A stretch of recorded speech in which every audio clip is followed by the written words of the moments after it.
నమస్కారం. లక్ష్మి చెప్పే కథలకు స్వాగతం. వీణులతో వీక్షించటానికి సిద్ధం కండి. ప్రియ సఖులు, ఈ వేళ నుండి మనం ప్రముఖ రచయిత్రి శ్రీమతి ఒలివేటి నాగచంద్రావతి గారు రచించిన పెన్ ఫ్రెండ్ అనే నవలను ధారావాహికంగా విందామండి. ఈ నవల 1987 ఏప్రిల్లో ఆంధ్రపత్రిక ఉగాది ప్రత్యేక సంచికలో పూర్తి నవలగా ప్రచురింపబడింది. ఇప్పుడు మొదటి భాగం మొదలుపెట్టేస్తున్నానండి. ఓరగా వేసిన తలుపులు తోసుకుని హడావుడిగా లోపలికి వచ్చింది వసంత. హాల్లో ఎవరూ లేరు. గబగబా హాలు దాటి నడవాలో నుంచి వంటింటి వైపు వెళుతూ రాధి అని కేక పెట్టబోయి టక్కునాగింది. పెరట్లోంచి కోకిలాంబ కంఠం తారాస్థాయిలో వినిపిస్తోంది. అవునమ్మా, మీరు దొరసాన్లు సింగారించుకుని కాలేజీలకు వెళ్ళాలి. చదువులు సత్తికి మమ్మల్ని ఉద్ధరించాలయ్యే. మీకు పనులు చేసే టైం ఎక్కడిది? మేమున్నాంగా నౌకర్లో. మీరు వచ్చేసరికి తినటానికి రెడీగా వండి వారుస్తాము, కట్టడానికి తయారుగా బట్టలు ఆరేసి మడుస్తాము. మాకు అంతకన్నా ధాన్యం అయ్యే కార్యక్రమాలు ఏముంది? రాజ్యాలు ఏలేవాళ్ళు ఉంటే వాళ్ళ కాళ్ళు పట్టేవాళ్ళు ఉండొద్దు. మా కర్మకాలి మా నెత్తిని ఎక్కమని తెచ్చి పెట్టుకున్నాము, కోరి మిమ్మల్ని అనుభవించొద్దు అంటోంది. ఎవరికో ఆ దీవెనలు ఇంకెవరికి? అర్భకురాలు రాధికగా అయి ఉంటాయి. ఆవిడలా రంకెలు వేస్తూ అరుస్తూ ఉంటే ఆ పురస్కారం రాధికది. సాధిస్తూ సతాయిస్తూ దెప్పి పొడుస్తూ మాటల్ని ముళ్ళుగా చేసి గుచ్చుతున్నదంటే ఆ మర్యాద మాణిక్యమ్మగారికి. ఈ సంగతి వసంతకు బాగానే తెలుసును. అడుగుల వడి దానంతటా అదే తగ్గిపోగా బల్లిలా పెరటి గడప దాకా వచ్చి ఆగింది వసంత. రాధిక బట్టలు పిండి ఆరేస్తుంది. మాణిక్యమ్మగారేమో గోడవారగా ఉన్న రోటి దగ్గర పీట వేసి కూర్చుని పప్పు రుబ్బుతోంది. వీరిద్దరికి అల్లంత దూరాన ఒక చెయ్యి నడ్డి మీద మరొక చేత్తో అభినయం చేస్తూ నోటి పదును చూపెడుతోంది కోకిలాంబ. వసంతని చూసి మ్లానవదనానికి మందహాసం అద్దుకుంది రాధిక. అయిపోయింది, ఒక 10 నిమిషాల్లో వచ్చేస్తాను అంది. ఎవరా అని వెనక్కి తిరిగి చూసిన మాణిక్యాంబకు వసంత కనిపించింది. నా పని అయిపోయింది అమ్మలు, నువ్వు వెళ్ళు, మిగతాది నేను చేస్తానులే అంది మాణిక్యాంబ.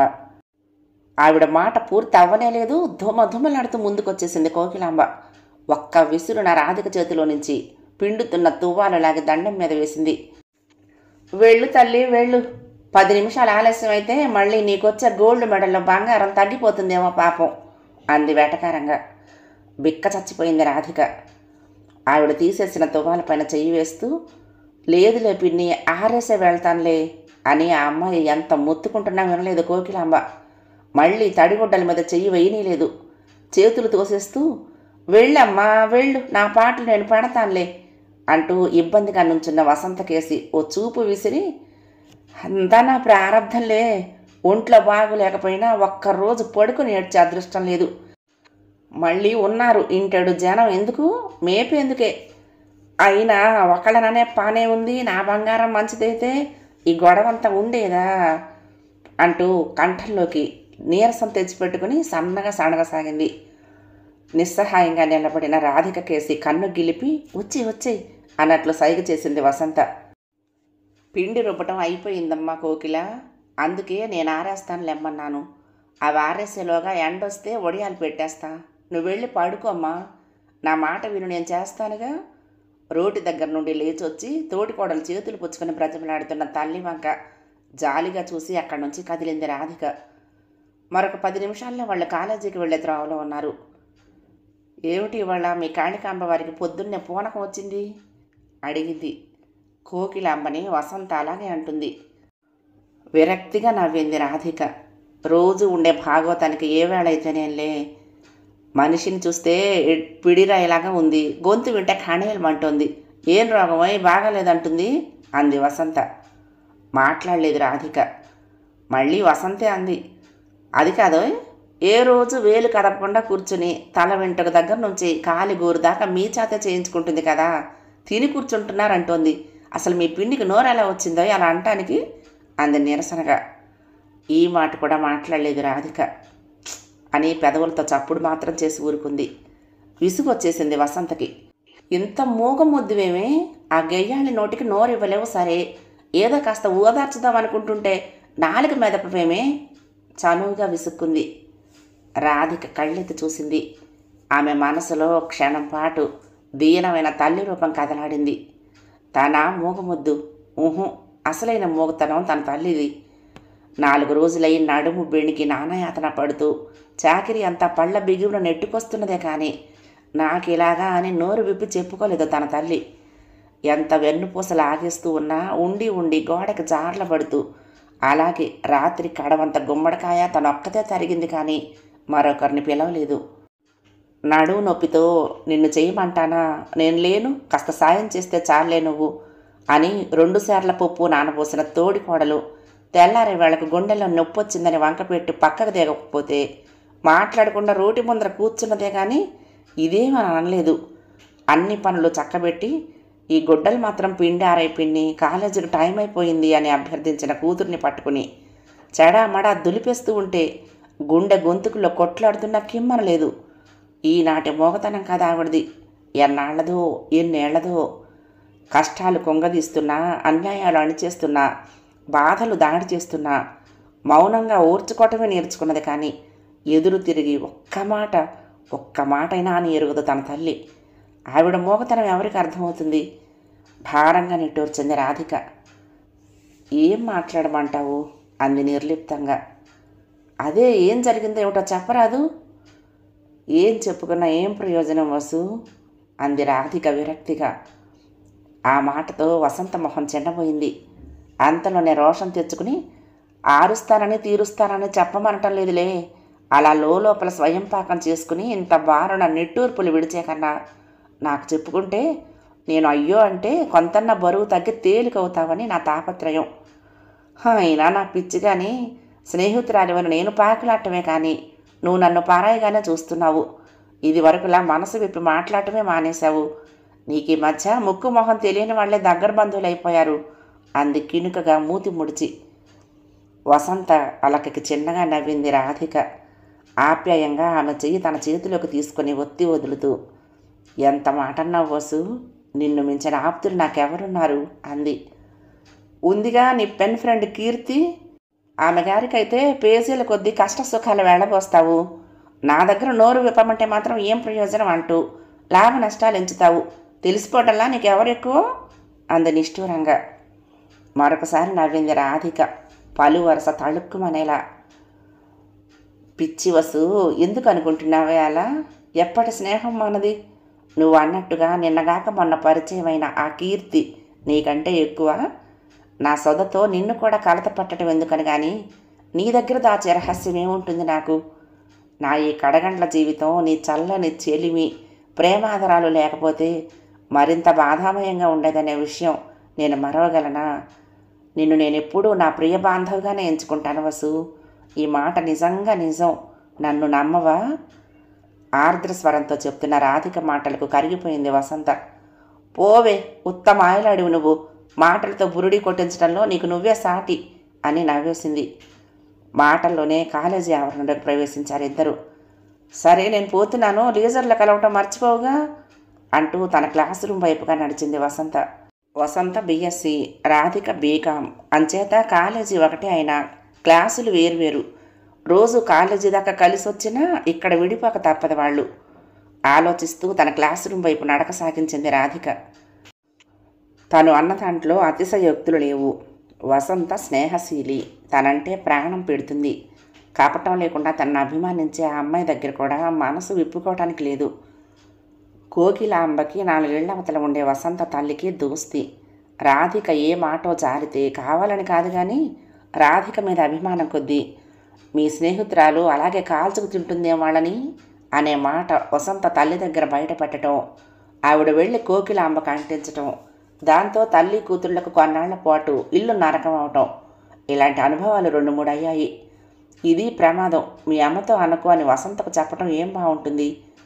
అందుకే అప్పటి నుంచి ఇంటి విషయాలు మాట్లాడాల్సి వస్తే జాగ్రత్తగా ఉంటుంది. మౌనంగా ఉండటం, లేకపోతే మాట తప్పించి దాటవేయటం చేస్తుంది రాధిక. కాలేజీ వదిలారు. అరవిచ్చిన పువ్వుల్లాంటి అమ్మాయిలు గుంపులు గుంపులుగా, జట్లు జట్లుగా నవ్వుకుంటూ తుళ్ళుకుంటూ కబుర్లు చెప్పుకుంటూ వెళ్ళిపోతున్నారు. రాధిక కాలేజీ ముందున్న గార్డెన్లో కూర్చొని వసంత కోసం నిరీక్షిస్తోంది. వసంతకు ఆ రోజు లాస్ట్ అవర్లో ప్రాక్టికల్స్ ఉన్నాయి. లీజర్లో కలిసినప్పుడే చెప్పింది, కాస్త ఆలస్యమైనా వెళ్ళిపోకు, నేను వచ్చేదాకా గార్డెన్లో కూర్చొనుండు అని. రాధిక వాచి చూసుకుంది. ఇంకొక పావు గంటలో వసంత వచ్చేస్తే పర్వాలేదు, ఇంకా ఆలస్యమైతే ఇంటి దగ్గర మళ్ళీ పిన్నితో రభస. అసలే కోపం మీదుంది. ఎన్ని అంటుందో, పొద్దున చెప్పింది కూడాను, సాయంత్రం కాలేజీ నుంచి వచ్చాక మిల్లికెళ్ళాలి నువ్వు అని. పరధ్యానంగా ఆమె ఆలోచనల్లో పడిన రాధిక వేళ్ళు యథాలాపంగా చేతిలో ఉన్న పుస్తకాలను కదిపాయి. ఎకనామిక్స్ నోట్స్లో నుంచి గులాబీ రంగు కవర్ ఒకటి జారిపడింది. అది కీర్తి రాసిన ఉత్తరం. పైకి తీసి చేతిలో ఉంచుకొని ఆప్యాయంగా తడిమింది రాధిక. కీర్తి. ఆ పేరు తలుచుకుంటేనే తన మనసు శరీరము పులకించిపోతాయి. ఎందుకని? దప్పికొన్న పాంధుడికి కనపడిన చలివేంద్రంలా, కడలి నడుమ మునక వేసే దీనుడి చేతికి అందిన తెప్ప అంచులా ఆమె ఉత్తరం చదువుకుంటున్నప్పుడు తనకు కలిగే స్వాంతన ఎంత హాయిగా ఉంటుందని. స్నేహానికి అంత శక్తి ఉందా?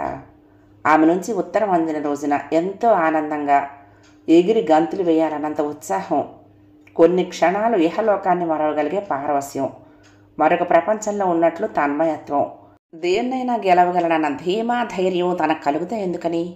స్వచ్ఛమైన మైత్రిలో అంత మాధుర్యం ఉందా? రాధిక చిన్నగా నవ్వుకుంది. ఆశ్చర్యం కాకపోతే ఒకరి మొహం ఒకరు చూసుకొని ఎరగరు. కేవలం కొన్ని నెలల ఉత్తరాల పరిచయంలో తమ ఇద్దరి మధ్య అనుబంధం ఎంతగా బలపడిందని, అసలు తమ పరిచయమే ఎంత గమ్మత్తుగా జరిగిందని రాధిక జ్ఞాపకాల పూటలను తిరిగేస్తుంది. ఆ రోజు ఎకనామిక్స్ క్లాస్ జరుగుతోంది. లెక్చరర్ వసంతరావు గారు మన ఆర్థిక వ్యవస్థ ఏ పరిస్థితుల్లో తల్లకిందులవుతుందో అన్న విషయం మీద ఉదాహరణలతో అనర్గళంగా ఉపన్యసిస్తున్నారు. రాధిక దానిలో పూర్తిగా లీనమై వింటోంది. ఆ సమయంలో ఎవరో అంతగా స్నేహం లేని తన క్లాస్ పిల్లే వచ్చి ఒక కవర్ ఇచ్చింది. నీకు ఉత్తరం వచ్చింది ఇదిగో అని. తనకి ఉత్తరం రాసేవాళ్ళు ఎవరున్నారు? అందున కాలేజీ అడ్రస్కు. రాధిక భృకుటి ముడిపడింది. ఇక పాఠం మీద మనసు నిలవలేదు. మేనమామ తప్ప తమకు ఉత్తరం రాసే ఓపికన్న బంధువులు స్నేహితులు ఎవరూ లేరే. ఆ మేనమామైనా 6 నెలలకు ఒకసారి పినతండ్రి కేరాఫ్న తల్లికి క్లుప్తంగా క్షేమ సమాచారాలు అడుగుతూ ఓ కార్డు ముక్క రాసి పడేస్తాడే తప్ప ప్రత్యేకించి తనకెప్పుడూ రాయలేదే. అయినా ఆ కవర్ మీద అడ్రస్ మేనమామ దస్తూరి కాదు, మరెవరు రాశారు? కొంపదీసి ప్రేమలేఖ అనుకుందామన్నా ఇది కో ఎడ్యుకేషన్ కాలేజీ కాదే. రాధిక కవర్ తిప్పి ఫ్రమ్ అడ్రస్ చూసింది. కీర్తి, బొంబాయి, ఏదో స్ట్రీట్ పేరు పిన్ కోడ్ రాసింది. కీర్తి ఆడపేరే, అంతవరకు నయమే. తల బద్దలు కొట్టుకున్నా తను ఎరుగున్న వారిలో ఆ పేరు గల వాళ్ళు ఎవరు ఉన్నట్టు గుర్తు రాలేదు. లీజర్ వరకు ఎలాగో ఒగ్గబెట్టుకుంది. లీజర్లో అంతా బయటికి వెళ్ళాక జాగ్రత్తగా కవర్ విప్పింది. నీలిరంగు కాగితం మీద ఆకుపచ్చ సిరాతో రాసిన పొందికైన అక్షరాలు. మిస్ రాధిక, నమస్కారాలు. తెలుగులో రాసిన మీ ఉత్తరం అందుకుని నేనెంత సంబరపడ్డానో మీకు తెలుసా? దూరంగా ఉన్న అత్యంత ఆత్మీయులెవరో హఠాత్తుగా దరిచేరి వాత్సల్యంగా వెన్ను నిమిరి బాగున్నావా అని పరామర్శించినట్లు అనిపించి అప్రయత్నంగా కళ్ళు తడియాయంటే నమ్ముతారా మీరు? నిజంగా ఆంధ్రదేశాన్ని వదిలి ఇన్నేళ్లైనా పుట్టిన గడ్డ మీద మమకారం నన్ను వదలలేదు. నేను మనిషిగా నిలబడింది ఇక్కడే అన్న సంగతి మరవలేదు. తెలుగు మొహం చూడటం కోసం, తెలుగు మాట వినటం కోసం ప్రాణం తహతహలాడిపోతుంది ఇప్పటికీ. న్యూస్ టైం, పెన్ ఫ్రెండ్స్ కాలంలో మీ అడ్రస్ ఎన్నుకున్న కారణం మీరు తెలుగు అమ్మాయనే. మిమ్మల్ని తెలుగులోనే ఉత్తరాలు రాయమని అభ్యర్థించిన కారణము అదే. మీరు నా కోరిక మన్నించారు. చాలా సంతోషం. ముఖ్యంగా నాకు రాధిక అన్న పేరు చాలా ఇష్టం. రాధిక ముందు వెనక తోకం లేకుండా ఉంటే ఇంకా ఇష్టం. ఏమనుకోకండి. అంచేతే మిమ్మల్ని మొదటిసారి అయినా విజయ రాధిక అనకుండా రాధిక అనే సంబోధించాను. అభ్యంతరం చెప్పరు కదూ? రాధిక, ఒంటరితనం గురించి మీకు తెలుసా? అనాథగా జన్మించి అనాథగా పెరిగిన నన్ను అడగండి, చెప్తాను. అది ఎంత భయంకరమైందో నేను స్వయంగా అనుభవించాను. ఇంకొకరి స్నేహం కోసం, అభిమానం కోసం వాచిపోతూ బతుకుతున్నాను. మీ ఉత్తరం, తెలుగులో రాసిన మీ ఉత్తరం, నా మొదటి లేఖను స్నేహహస్తంగా అందుకున్నానని రాసిన మీ ఉత్తరం, స్నేహార్థితో తప్పించిపోతున్న నా ఎదలో పన్నీటి జల్లులు కురిపించిందనటంలో అతిశయోక్తి లేదు. యాంత్రికమైపోయిన నా జీవితాన మీ మైత్రి నవజీవాన్ని నింపుతుందనే ఆశ. మన చెలిమి అవిచ్ఛిన్నంగా సాగాలని భగవంతుడే దిక్కుగా పెరిగిన నేను ఆ భగవంతుడినే వేడుకుంటున్నాను. తిరిగి మీ ఉత్తరం కోసం 1000 కళ్ళతో ఎదురు చూస్తూ ఉంటానని మర్చిపోవద్దు. కీర్తి. కదిలిపోయింది రాధిక. ఎంత హృదయంగా రాసిందో. ఒక్కటి మాత్రం స్పష్టమైంది. ఆ ఉత్తరం తనది కాదు, కె విజయ రాధికది. తను కేవి రాధిక. ఈ ఇంగ్లీష్ పొడి అక్షరాల వల్ల ఈ తిప్పలు వచ్చి పడ్డాయి. కాలేజీలో ఆ అమ్మాయిని కె విజయ అని, తనను కేవి రాధిక అని పిలవటం అలవాటు. అడ్రస్ కేవి రాధిక అని ఉండటంతో తనది కాదని అనుమానం ముందుగా తనకి రాలేదు. విజయ 15 రోజులై కాలేజీకి రావటం లేదు. వారం రోజుల్లో ఆ అమ్మాయి వివాహం అట. ఇప్పుడు ఏమిటి చెయ్యటం? ఏముంది, మార్కెట్కు దగ్గరలోనే వాళ్ళ ఇల్లు. సాయంత్రం రేపు కూరలకు వెళ్ళినప్పుడు వాళ్ళ ఇంటికి ఒకసారి వెళ్ళొస్తే సరే. కవరు పొరపాటున తెరిచినందుకు సారీ చెప్పేసి ఆ అమ్మాయి ఉత్తరం ఆ అమ్మాయికి ఇచ్చేస్తే తన బాధ్యత తీరిపోతుంది. స్థిమిత పడింది రాధిక. కానీ అనుకున్నది అనుకున్నట్టుగా కాలేదు. విజయ ఆ ఉత్తరాన్ని చూస్తూనే పావును చూసినట్టు త్రుళ్ళిపడింది. రాధిక చేయి పట్టుకుని దాదాపు లాక్కుపోతున్నట్టే డాబా మీదకు తీసుకుపోయింది. నీ పుణ్యం ఎవరన్నా ఉండగా ఇచ్చావు కాదు, సమాధానాలు చెప్పలేక చచ్చుండేదాన్ని అంది. ఆ ఉత్తరాన్ని చదవనైనా చదవకుండానే కవర్తో సహా చిన్న చిన్న ముక్కలుగా తుంపి గాలికి ఎగరేస్తూ, ఏదో సరదాగా మొదలుపెట్టాను పెన్ ఫ్రెండ్షిప్, ఇక నుంచి ఇలాంటివన్నీ బంద్ అంది తేలిగ్గా. ఒక్క మాటుగా గాలికి ఎగిరి నెమ్మదిగా నేల రాలిపోతున్న ఆ కాగితం ముక్కలు చూస్తూ ఉంటే విలవిలలాడింది రాధిక మనసు. పాపం నీ దగ్గర నుంచి సమాధానం రాకపోతే దానికోసం ఎదురు తెన్నులు చూసే తనకు డిసప్పాయింట్మెంట్గా ఉండదు అంది. పోనిద్దు, అయినా అంత బాధపడిపోవటానికి మా మధ్య గల పరిచయం ఎంతని తన గురించి చెప్పుకుంటూ తానొకటి రాస్తే నన్ను నేను పరిచయం చేసుకుంటూ నేను జవాబు రాశాను అంతే తేలిగ్గా చెప్పింది విజయ. నువ్వు అలా అంటున్నావు కానీ ఆ అమ్మాయి ఎంత జాలి పుట్టేలా రాసిందో తెలుసా? తెలుగులో రాసిన నీ ఉత్తరంతో ప్రాణం లేచొచ్చినట్టే ఉంది అని రాసింది. చెప్తున్న రాధికను వింతగా చూసింది విజయ. ఆ తర్వాత మెల్లగా అంటూ నవ్వింది. పోనీ ఇప్పుడు మాత్రం మీ స్నేహాన్ని కొనసాగిస్తే ఏమోయ్, ఉత్తరాల వరకే కదా. ఎక్కడో బాంబాయిలో ఉన్న మిత్రురాలికి నెలకొక ఉత్తరం అన్నా రాయలేవా అడిగింది రాధిక ఎలా అయినా ఒప్పించాలని. అమ్మో కుదరదు, మా అత్తారి వైపు వాళ్ళు అసలే పాతకాలం వాళ్ళుట. వాళ్ళకి ఇలాంటివి తెలిస్తే లేనిపోని అనుమానాలు. ఎవరు ఏమిటి మనవాళ్లేనా, ముక్కు మొహం తెలియని వాళ్ళతో స్నేహాలు ఏమిటి, ఇలా ఎన్నో ప్రశ్నలు సందేహాలు. ఎందుకు వచ్చిన గొడవ చెప్పు? అదీగాక పెళ్ళై సంసారంలో పడ్డాక ఇలాంటి వాటికి సమయం ఎక్కడుంటుంది నవ్వుతూ అంది విజయ. ఇవన్నీ ఆ పేపర్కి అడ్రస్ ఇచ్చే ముందు ఎందుకు ఆలోచించలేదు రాధిక అసహనంగా అడిగింది. అప్పటికి నాకు పెళ్లి కుదరలేదు. అమ్మా నాన్న ఇంత చిన్న విషయాలు పట్టించుకునేవాళ్ళు కాదు. ఏదో ఇలాంటి అడ్వెంచర్స్ లేకపోతే కాలేజీ లైఫ్లో థ్రిల్లింగ్ ఏముంటుంది, ఏదో తమాషాగా ఉంటుందని మొదలుపెట్టాను అంతే. పెళ్లితో కాలేజీ జీవితానికి ఫుల్ స్టాప్ పడిపోతుంది. దాంతోపాటే ఇదిను. ఈ మాత్రానికి పెద్దగా ఆలోచించాల్సిందే ఉంది తేల్చేసింది విజయ. హతాశురాలైంది రాధిక. ఆమె మళ్ళీ రాస్తేనో అడిగింది. మళ్ళీ రాస్తే ఆ ఉత్తరం మాత్రం నాకు తెచ్చివద్దు చటుక్కున చెప్పింది విజయ. నీది కాదని చెప్పి తిప్పి పంపేయి. నేను ఇకెట్టు కాలేజీకి గుడ్ బై చెప్పేస్తున్నాను. కాలేజీ అడ్రస్ తప్ప ఇంటి అడ్రస్ తనకి ఇవ్వలేదు కనుక ఇంటికి వస్తాయేమోనన్న భయం లేదు. 2 ఉత్తరాలకి జవాబులు రాకపోతే తనకే అర్థమవుతుందిలే అంది.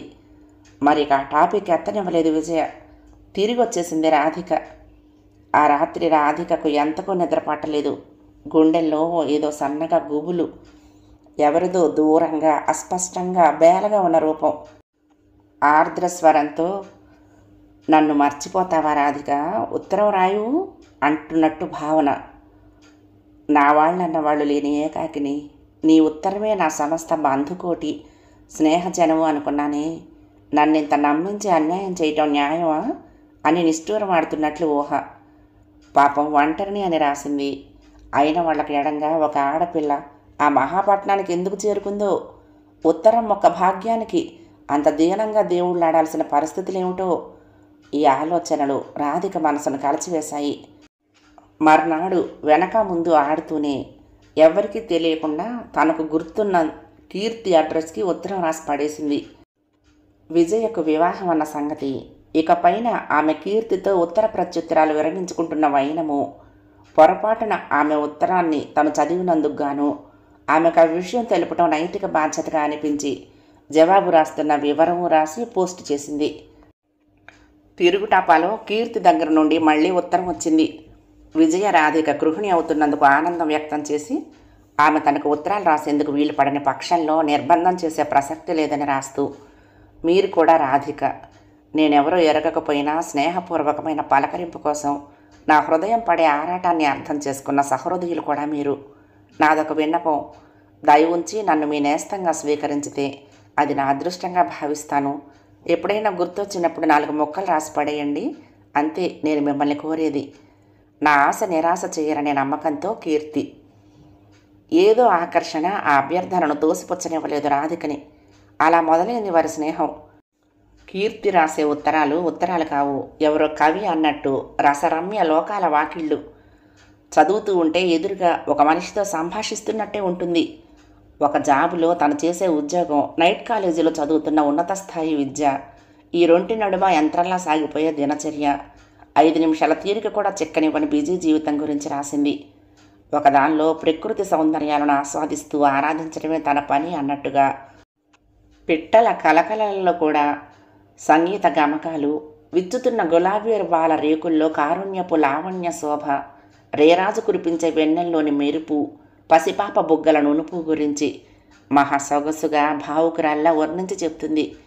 మరొక ఉత్తరంలో మొదలు పెట్టడమే దీనాతి దీనంగా, నా అన్నవాళ్ళు లేని ఏకాకిని, నా ఉన్నతికి ఉప్పొంగేవాళ్ళు కానీ నా గురించి విచారించి కన్నీటి బొట్టు రాల్చేవాళ్ళు కానీ లేని నిర్భాగ్య జీవిని అంటూ దయనీయంగా వాపోయేది. ఆ వెంటనే మరొక ఉత్తరంలో, ఎవ్వరూ లేకపోవటం ఏంటి, నన్ను చూడంగానే హోరున సంతోషం వ్యక్తం చేస్తూ పరిగెత్తుకొచ్చి అలలహస్తాలతో నా పాదాలు ప్రేమగా నిమిరి, వచ్చావా అని పరామర్శించిపోయే సముద్రుడు. తెల్లవారుజామున తలుపు తీయటం ఆలస్యం, జోమ్మంటూ లోపలికి దూసుకొచ్చి నా ముఖాన్ని తాకి ముద్దు పెట్టి గుడ్ మార్నింగ్ చెప్పే ప్రభాత వాయువులు, రోజు ఒకే వేళకు వరండాలో వాలి నేను వేసే గింజలు బ్రేక్ఫాస్ట్ చేసి కువ్వకువ్వలాడుతూ కృతజ్ఞతలు చెప్పే పావురాళ్ళు, సాయంత్రం ఆఫీసు నుండి వచ్చి తాళం తీయగానే నా కాళ్ళకు అడ్డం పడి కుహుమంటూ మారం చేస్తూ ఎంతసేపు అయింది మమ్మల్ని వదిలి ఎత్తుకొమ్మని గారాలిపోయే నా పెంపుడు కుందేళ్ళు, వాటి లాలన తర్వాత చూద్దులే నేనొచ్చాను చూడు అంటూ కిటికీలో రెపరెపలాడుతూ తన ఉనికిని తెలియచేసే నీ నుండి వచ్చిన ఉత్తరము. ఇవన్నీ నా వాళ్ళు, నేనంటూ లేని రోజున ఎక్కడికి వెళ్ళావు మిత్రమా అని నన్ను తప్పకుండా తలుచుకుంటారు అని తృప్తి పడేది.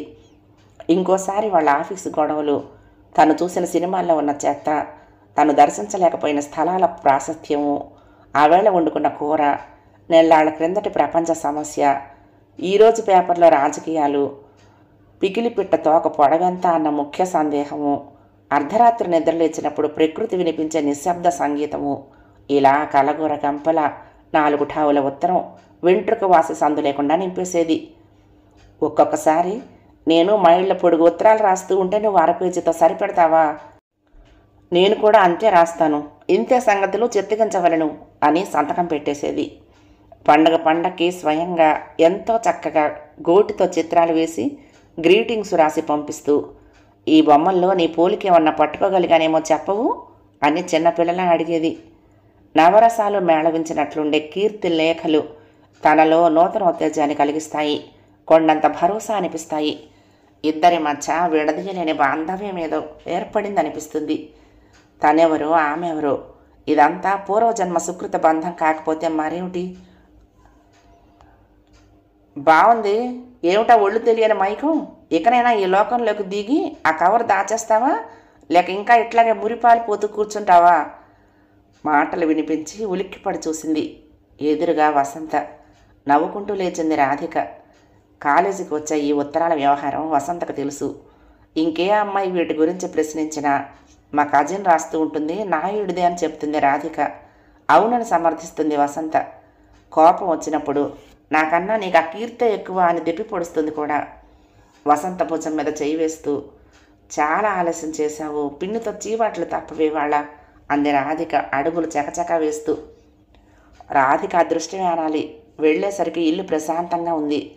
ముందు హాల్లో పినతండ్రి రామశర్మ ఆఫీస్ కాగితాలు చూసుకుంటూ తలెత్తి చూసి, ఏమా ఇంత ఆలస్యమైందేం, ప్రైవేట్ క్లాస్ ఉందా అని అడిగి సమాధానానికి ఆశించకుండా మళ్ళీ కాగితాల్లోకి తలదూర్చాడు. ఆయన అంతే, ఏమీ పట్టించుకున్నట్టుగా ఉండడు. అది సహజ ప్రవృత్తో లేక తప్పించుకు తిరిగే చేతులతో ఎప్పుడూ తేలని రహస్యం. వంటింట్లో తల్లి రాత్రి వంటకు ప్రయత్నం చేస్తోంది. రామశర్మ రాత్రిపూట భోజనం చేయడు. ఆయనకు పలహారం. కోకిలాంబ ఆయుర్వేదం మందు తింటోంది. ఆవిడకు పచ్చం వంట. సాయంత్రం కూడా ప్రొద్దుటంత ప్రయత్నమూ చేయాల్సిందే రోజు. అరటికాయ మొక్కలు తరిగి నీళ్లలో వేస్తోంది కోకిలాంబ. రాధికను చూసి తల తిప్పుకుంది. బిందెలో నీళ్లు ముంచుకుని తాగుతున్న కూతురితో మొహం కడుక్కుని రాములు కాఫీ వెచ్చబెడతాను అంది మాణిక్యాంబ. నాకు కూడా ఓ చుక్క ఇవ్వక్కయ్య, తల పగిలిపోతున్నట్టుగా ఉంది ఎందుకనో అంది కోకిలాంబ స్టవ్ మీదకి కాఫీ గిన్నె ఎక్కిస్తున్న మాణిక్యాంబతో. పంతం కాకపోతే అరగంట కాలేదు ఆవిడ భర్తతో కలిసి కాఫీ తాగి. కొంచెం పాలు ఉంచింది కూతురికని. దానిలో ఇద్దరికీ కాఫీ చేయాలంటే పసిదాని మీద ఎందుకు ఆ కక్ష? నిర్వికారంగా గ్లాసుడు నీళ్లు అందులో వంపింది మాణిక్యాంబ. ఆగ్రహం వచ్చినప్పుడు కోకిలాంబ వాళ్ళిద్దరికీ ఆ మాదిరి చిన్న చిన్న శిక్షలు విధించటం పరిపాటే. ఆవిడ్ని ప్రసన్నం చేసుకోకపోతే అలాంటి చిట్టిపట్టి మూటికాయలు ఇంకెన్ని తినాలో. ఏవో నీళ్లు వెచ్చగా గొంతులో జార్చేసి పినతల్లిని మంచి చేసుకునే కార్యక్రమంలో పడింది రాధిక. బలవంతాన ఆవిడ్ని కత్తిపీట దగ్గర నుండి లేపి మాడుకు నూనె పెట్టి నుదుటికి అమృతాంజనం రుద్ది పాదాలు మర్దనా చేసి ఆమె గారి చేత అనిపించుకునేసరికి 7 గంటలైంది. ఇక పుస్తకాలు తెరుద్దామా అనుకుంది కానీ తల్లి వంటింటి పనిలో కొట్టుకుంటూ ఉంటే చూడలేక వద్దంటున్న ఆ పని ఈ పని అందుకుని వంట అయిందనిపించేసరికి 8:30 అయింది. భోజనాల టైం అది. అందరి భోజనాలు అయ్యి వంటలు సర్దటంలో కూడా సాయపడి యువతలకు వచ్చి పుస్తకాలు ముందేసుకునేసరికి 9:30. అరగంట చదివేసరికి ఆవలింపులు. పక్క మీద వాలేటప్పుడు చూస్తే 10:30. ఓ రాత్రి వేళ ఎందుకో మెలకు వచ్చింది రాధికకు. పక్క మంచం మీద తల్లి మసులుతోంది సన్నగా మూలుగుతూ. దిగ్గున లేచి కూర్చుంది రాధిక. కూతురు లేవటం చూసి నొచ్చుకుంది మాణిక్యాంబ. అయ్యో లేచిపోయావా అమ్ములు? కొద్దిగా నడువు నొప్పమ్మా, అంతే, పడుకో. అమ్మా, పక్కకు తిరగటానికి కూడా అవస్థపడుతూ అంది. నా దగ్గర కూడా ఏమిటమ్మా మొహమాటం? రాధిక లేచి తల్లి నడుము దగ్గర రాస్తూ కూర్చుంది. కానీ ఎంత రాసినా నడుము స్వాధీనంలోకి రావటం లేదు మాణిక్యాంబకి. నొప్పి ఏమాత్రం సర్దుకోవటం లేదు. పక్కకు తిరగాలంటే ప్రాణం తడబడుతున్నట్టుగా ఉంది. 15 రోజులైంది ఆవిడకి నడుము బెణికి. అప్పటినుంచి మరిదికి మొరపెట్టుకుంటోంది, అయోడెక్స్ తెచ్చిపెట్టు నాయనా అని. ఆ మహానుభావుడు ఎప్పుడూ మర్చిపోయానమ్మా అనటమే. ఉండమ్మా, కాస్త కొబ్బరి నూనె వేసుకొస్తాను లేస్తూ అంది రాధిక. వద్దులేమ్మా, ఆ నూనె సీసా వాళ్ళ గదిలో ఉంది. ఈ అర్ధరాత్రి ఎందుకు లేపటం? అదే తగ్గుతుందిలే అని మాణిక్యాంబ వారిస్తున్నా వినలేదు రాధిక. తలుపు కొడితే తొందరగానే తీసింది కానీ కోకిలాంబ మొహంలో చిరాకు కొట్టొచ్చినట్టు కనిపిస్తోంది. అమ్మకి నడువు నొప్పి మరీ ఎక్కువగా ఉంది పిన్ని, కొద్దిగా కొబ్బరి నూనె తీసుకుందామని వినయంగా అంది రాధిక. మూలిగి ఇస్తానుండు అంది కోకిలాంబ లోపలికి వెళ్తూ.